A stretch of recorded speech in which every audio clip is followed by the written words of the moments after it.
오늘 말씀의 제목은 거듭남의 삶, 하나님께 마음을 굳건히 하는 삶이에요. 50의 나이에 미국에 있는 구글에 입사한 정김경숙 씨의 책 가봅시다 남은 게 체력인데 얘는 본 어게인에 대한 챕터가 나와요. 일명 본 어게인 프로젝트인데 김경국 씨는 그 챕터에서 본 어게인은 지금까지의 나를 버리는 게 아니라 내가 되고 싶은 나의 모습으로 확장되기 위한 프로젝트이다라고 말했어요. 여러분, 기독교는 본 어게인, 바로 거듭남을 신앙의 근간으로 가지고 있어요. 기독교가 가지고 있는 본 어게인은 정김경숙 씨가 말하는 본 어게인과 같은 면도 있고 다른 면도 있어요. 같은 면은 우리의 삶이 본 어게인 전 나와 연결선상에 있다는 거예요. 반대로 다른 면은 기독교의 본 어게인, 거듭남은 그 전 나에서 완전히 다른 내가 되는 것을 의미한다는 거예요. 거듭난 기독교인들의 삶에 그 전의 내가 아닌 새로운 나로 확장되는 삶이 담겨 있는 것이죠. 우리는 거듭남으로 새로운 삶을 살아가야 할 존재인 거예요. 여기서 무엇보다 중요한 것은 기독교가 말하는 본 어게인의 중심에는 내가 있지 않고 하나님이 계신다는 거예요. 우리는 하나님께서 우리에게 이루신 본 어게인을 통해서 이 땅에서 전의 내가 아닌 새로운 내가 되는 확장된 삶을 살아가는 존재인 거예요. 우리의 삶은 하나님 앞에 거듭남으로 확장된 삶, 진취적인 삶을 이 땅에서 살아가야 하는 것이죠. 그렇다면 새로운 내가 되는 확장된 삶은 우리에게 어떻게 가능할까요? 그것은 바로 하나님의 말씀을 붙잡는 것으로 가능해요. 오늘 역대하 12장 1절을 보면 르호보암이 나라가 견고해지고 세력이 강해짐에 그가 여호와의 율법을 버리니 온 이스라엘이 본받은지라라고 말해요. 그가 조금 살만하니까 하나님의 말씀을 버렸다는 거예요. 하나님의 말씀을 따라 살지 않았다는 거예요. 그리고 그를 본 이스라엘 백성들 역시 똑같이 하나님의 말씀을 따라 살지 않은 거예요. 왕이 그렇게 사니까 백성들도 그렇게 살지 않아도 되는구나 라고 생각한 것이죠. 사실 교회 안에서 우리는 말씀을 붙잡고 살아야 한다라는 얘기를 수도 없이 많이 들었어요. 그래서 모두 그렇게 살기를 원해요. 하지만 현실에서 그렇게 잘 사라지지가 않죠. 현실에는 하나님의 말씀을 대입하기에 적절하지 않은 경우가 더 많아요. 현실에서 말씀의 좁은 적용은 가능한데 폭넓은 적용은 쉽지 않은 것이죠. 무엇보다 말씀을 어떻게 붙잡아야 할지, 그리고 어떤 게 정말 말씀을 붙잡는 것인지, 지금 내가 붙잡고 있는 이 말씀이 맞는 것인지 구분하기는 더더욱 쉽지 않아요. 그런데 오늘 성경은 그것을 아주 쉽게 표현해주고 있어요. 14절 볼까요? 르호보암이 악을 행하였으니 이는 그가 여호와를 구하는 마음을 굳게 하지 아니함이었더라. 성경은 하나님의 말씀을 붙잡는다는 것을 여호와를 구하는 마음을 굳게 하는 것이다 라고 말해줘요. 저는 얼마 전부터 건강을 위해서 하루에 한두 번 30-40분 정도 걷기를 시작했어요.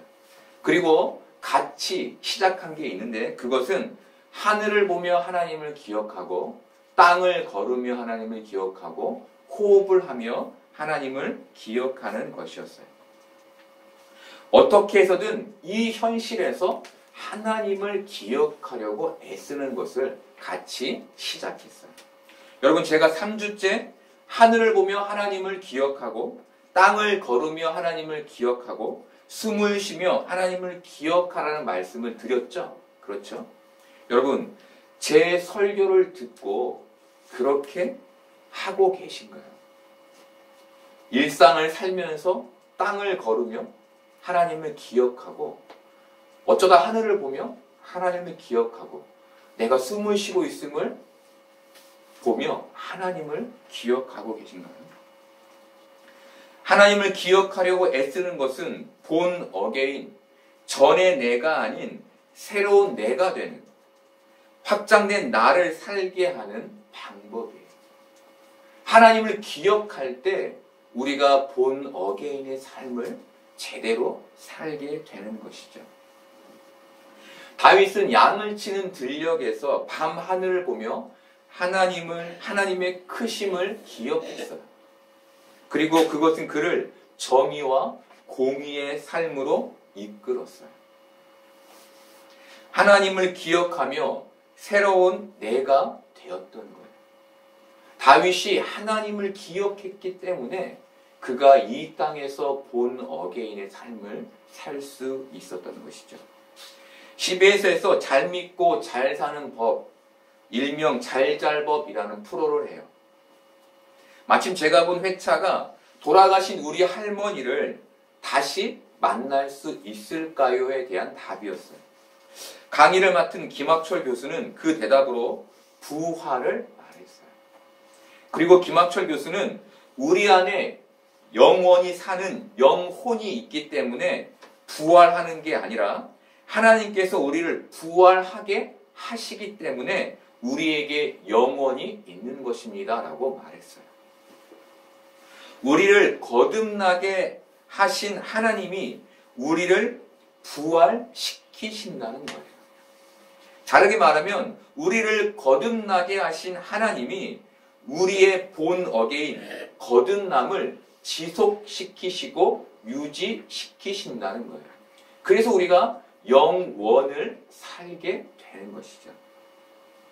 이 거듭남의 삶 중심에 하나님을 기억하는 것, 바로 하나님의 말씀이 담겨 있는 거예요.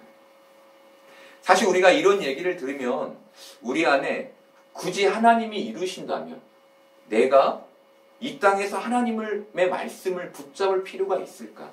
이 땅에서 하나님을 구하는 마음을 굳이 굳건히 할 필요가 있을까라는 생각이 들어요. 여러분, 무엇 때문에 우리가 이 현실에서 하나님을 구하는 마음을 굳건히 해야 하는 걸까요? 무엇 때문에 우리가 이렇게 하나님을 기억하며 하나님의 말씀을 붙잡아야 하는 걸까요? 성경은 르호보암을 통해 악을 행하지 않기 위해서라고 말해줘요. 13절을 보면 르호보암의 어머니의 이름이 소개되는데 나아마요 암몬 여인이더라 라고 소개돼요.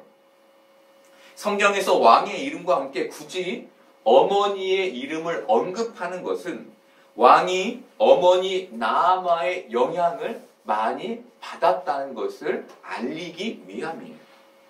르호보암의 어머니는 가증한 우상 밀곰을 숭배하는 암몬 사람이었어요. 이 신은 흔히 몰렉이라고 불렸고 유아를 신의 제물로 바치는 유아 인신 제사의 우상이었어요.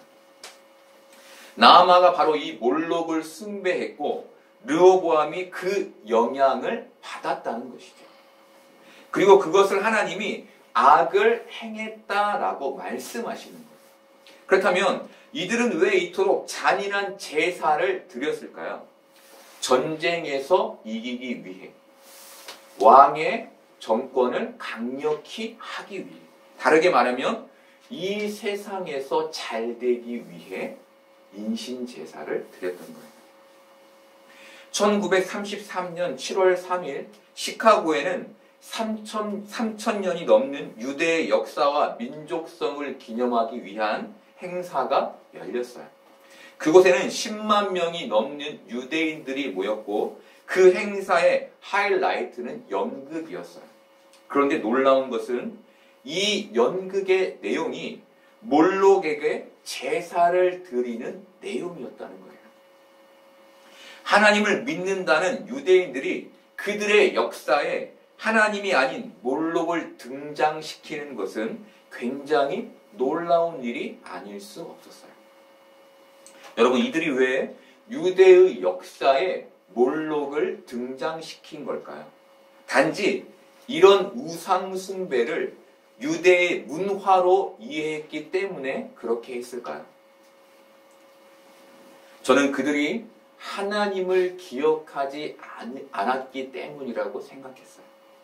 그들이 하나님을 경외하지 않았기 때문이라고 생각했어요.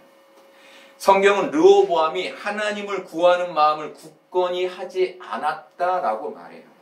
그가 현실 속에서 하나님을 구하는 마음을 굳건히 하지 않았다는 것은 그가 현실에서 하나님을 기억하지 않았다는 것이고, 그가 하나님을 기억하지 않았다는 것은 그가 하나님을 경외하지 않았다는 것을 말하는 거예요. 이런 과정을 통해 그가 악행을 저지르게 된 것이죠. 악행을 저지르지 않는 중심에 하나님을 기억하려는 애씀, 바로 하나님 앞에 마음을 굳건히 하려는 애씀, 바로 하나님의 말씀이 놓여 있는 거예요. 여러분, 르호보암은 우리의 모습을 보여줘요. 르호보암이 곧 우리인 거예요. 우리도 이 현실 속에서 하나님께 크게 관심이 없다가 우리에게 고난이 닥치면 그때서야 하나님을 의지하는 삶을 살죠. 그리고 그 고난이 끝나면 언제 그랬냐는 듯 다시 하나님과 멀어지게 돼요. 르호보암의 모습을 우리도 이 현실에서 똑같이 가지고 있는 거예요. 하나님은 하나님의 율법을 버린 르호보암과 이스라엘 백성들에게 애굽의 시삭을 보내서 예루살렘을 치게 하세요. 그리고 하나님은 너희가 나를 버렸으므로 나도 너희를 버려 시삭의 손에 넘겼노라라고 말씀하셨어요. 6절에는 이 말을 들은 이스라엘 지도자들과 왕이 스스로 겸비했다라고 말해요. 겸비했다라는 말은 무릎 꿇다, 엎드러지다 라는 뜻으로 이들이 자신들의 죄를 회개했음을 의미해요. 이들이 하나님을 다시 기억했다는 거예요. 어려움이 닥치자 다시 하나님을 기억하는 삶으로 돌아갔다는 거예요. 그리고 이들의 회개를 본 하나님은 이들을 멸하지 않겠다고 말씀하세요. 그런데 하나님은 저희를 완전히 구원하시지 않고 조금 구원하시겠다라고 말씀하세요. 우리가 아는 하나님은 완전한 구원을 말씀하시고 이루시는 분이시죠. 그런데 하나님은 오늘 저들에게 내가 너희를 조금 구원하겠다라고 말씀하세요. 왜 하나님은 완전한 구원이 아닌 조금 구원하시겠다라고 말씀하신 걸까요? 그 이유가 역대하 12장 8절에 나와요. 그러나 그들이 시삭의 종이 되어 나를 섬기는 것과 세상 나라들을 섬기는 것이 어떠한지 알게 되리라 하셨더라.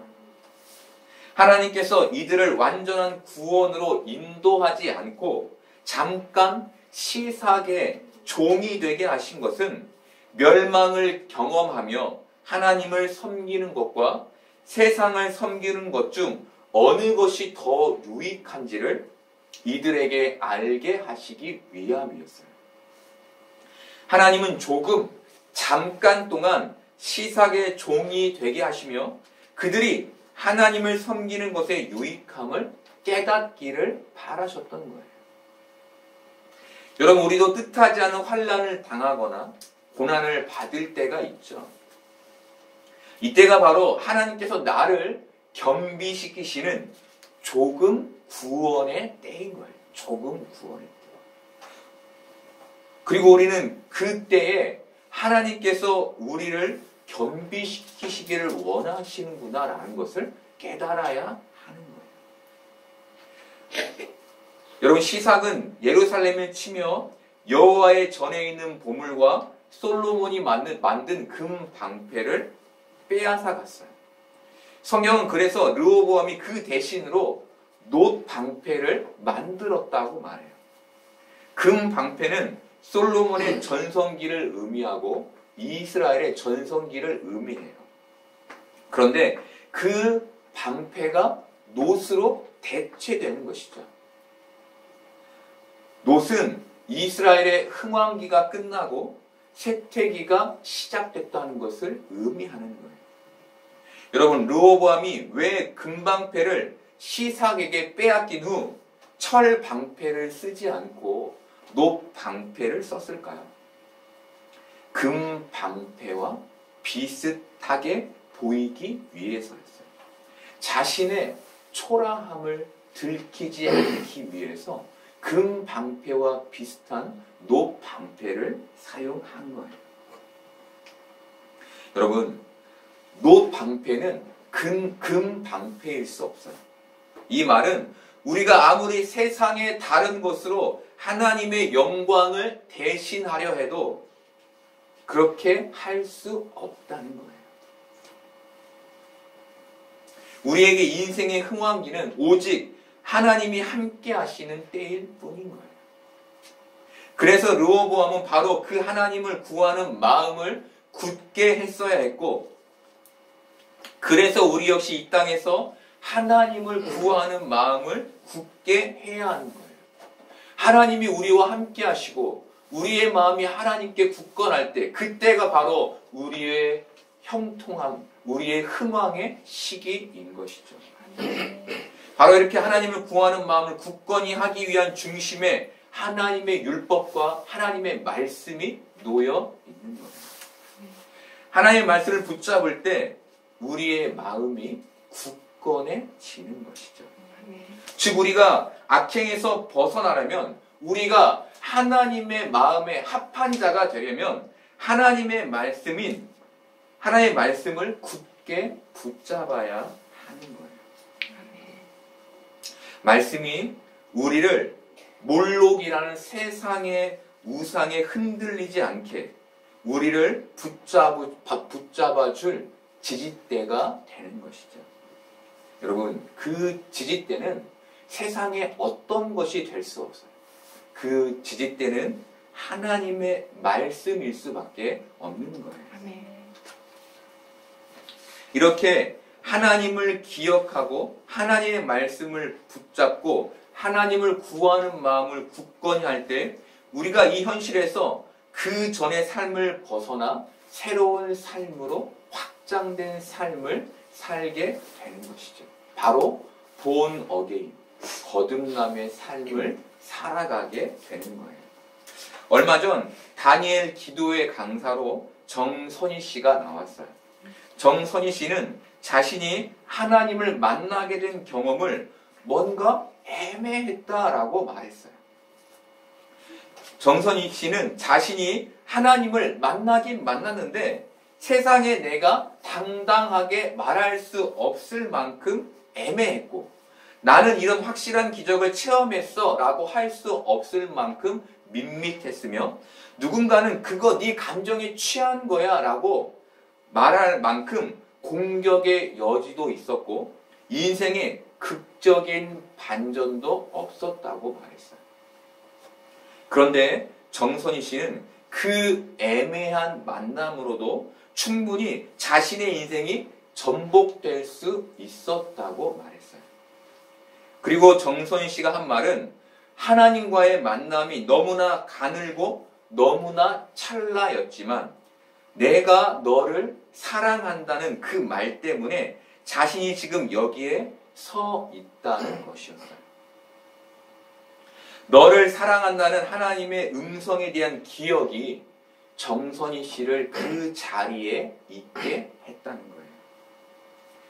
여러분, 우리의 거듭남에, 우리의 삶의 전복에 하나님의 사랑이 놓여 있죠. 그렇죠? 우리는 다 그걸 알고 있어요. 우리가 이것으로 우리의 마음이 하나님께 굳건히 서야 한다는 것을 우리는 알아요. 그런데 우리가 이 세상에서 어려움을 겪는 게 뭡니까? 그 애매한 경험이죠. 그 밋밋한 경험이죠. 정말 하나님이 나와 함께 하시는지 의심하게 되는 때이죠. 지난주에 감사찾기라는 제목으로 설교를 했어요. 그래서 저는 이번 주에 감사를 찾기 위해, 행복을 찾기 위해 노력해 봤어요. 제가 이런 노력으로 깨닫게 된 것은 제가 결핍에 갇혀 있다는 것이었어요. 부족한 것, 잘못된 것, 못마땅한 것에 제가 갇혀 있더라는 거예요. 그것에서 감사한 것, 기쁜 것, 만족감을 찾지 못하고 있더라는 거예요. 이렇게 제가 결핍에 헤매고 있는 것을 보며 제가 또 보게 된 것은 많은 사람들이 이 결핍에 헤매고 있다는 거였어요. 이 결핍에 매몰되어 산다는 것이었어요. 그래서 그들의 인생에 감사와 기쁨과 행복이 없다는 것이었어요. 불평과 원망만 있다는 것이었어요. 여러분, 우리가 우리 안에 있는 이 불평을, 우리 안에 있는 이 원망을 어떻게 해결할 수 있을까요? 하나님을 구하는 굳건한 마음을 가질 때 해결할 수 있는 거예요. 여러분, 많은 사람들이 행복하기만을 바라는 수동적 불행에 갇혀 있을 때 우리는 이 땅에서 적극적으로 하나님께 마음을 굳건히 하는, 하나님의 사랑을 찾는 자가 되어야 하는 거예요. 가만히 있으면서 하나님의 사랑을 의심하고 원망하지 말고 나를 사랑하신다는 그분의 말씀을 믿고 의지하며 그분의 사랑을 적극적으로 선택할 수 있어야 하는 거예요. 지금 우리의 삶에 조금 남아있는 고난이 거치고 우리에게 하나님이 주시는 복된 삶으로 나아가기 위해 우리는 하나님의 사랑이 담겨있는 그 말씀을 붙잡아야 하는 것이죠. 오늘의 교회를 담당하셨던 고 하용조 목사님의 설교를 듣게 됐어요. 목사님은 자신의 간증으로 자신이 여러 번 간암 수술을 했고 지금은 일주일에 3번씩 투석을 받고 있다라는 말씀을 하셨어요. 사실 말씀을 듣다가 멈추려고 했는데 투석이라는 말을 딱 들으며 제 귀가 쫑긋해져서 그 말씀을 다 듣게 됐어요. 목사님은 자신의 건강을 얘기하며 자신은 죽게 되면 죽을 것이다 라고 말씀하셨어요. 죽음이 자신에게 큰 두려움이 아니라는 것이었어요. 그리고 자신이 이렇게 몸이 좋지 않음에도 이렇게 수많은 스케줄을 소화하는 이유는 하나님이 주신 비전 때문이라고 말씀하셨어요. 저는 목사님의 설교를 들으며 목사님이 그 불행에서 행복할 수 있었던 건 하나님이 주신 비전을 붙잡았기 때문이라고 생각하게 됐어요. 그 비전에 하나님의 음성, 하나님에 대한 신뢰, 하나님의 말씀이 있음을 보게 됐어요. 그리고 그 안에 살아계신 하나님을 기억하는 삶이 있음도 보게 됐어요. 고린도전서 15장 1, 2절에서 바울은 이런 말을 해요. 형제들아, 내가 너희에게 전한 복음을 너희에게 알게 하노니 이는 너희가 받은 것이요 또 그 가운데 선 것이라. 너희가 만일 내가 전한 그 말을 굳게 지키고 헛되이 믿지 아니하면 그로 말미암아 구원을 받으리라. 바울이 무슨 말을 합니까? 하나님 앞에 마음을 굳건히 하면 내가 구원을 받게 될 것이다 라고 말하죠. 여러분, 저는 우리의 믿음으로 우리의 인생이 한 번에 좋아지고 나아질 것이라고 생각하지 않아요. 저는 고난의 인생이지만 이 속에서 하나님을 붙잡을 때, 하나님을 기억할 때, 하나님을 구하는 마음을 굳건히 할 때, 하나님의 말씀에 단단히 설 때 비로소 행복해지고 감사할 수 있게 될 것이라고 믿어요. 잠깐의 고난 속에서 하나님께 불평하지 않고 하나님의 마음을 알게 되는 것이죠. 여러분, 저는 그것을 저와 여러분이 같이 해나가기를 바라요. 이 세상에서 하나님 앞에 마음을 굳건히 하며 그분을 기억하며 그분이 우리에게 허락하시는 그 구원의 행복을 살아가기를 바라요. 여러분, 하나님께서 우리를 사랑하신다는 사실을 성경에서 매일 확인함으로 하나님을 구하는 마음을 굳건히 하여 세상에 흔들리지 않는 행복하고 감사한 사람이 되기를 소망해요. 아멘.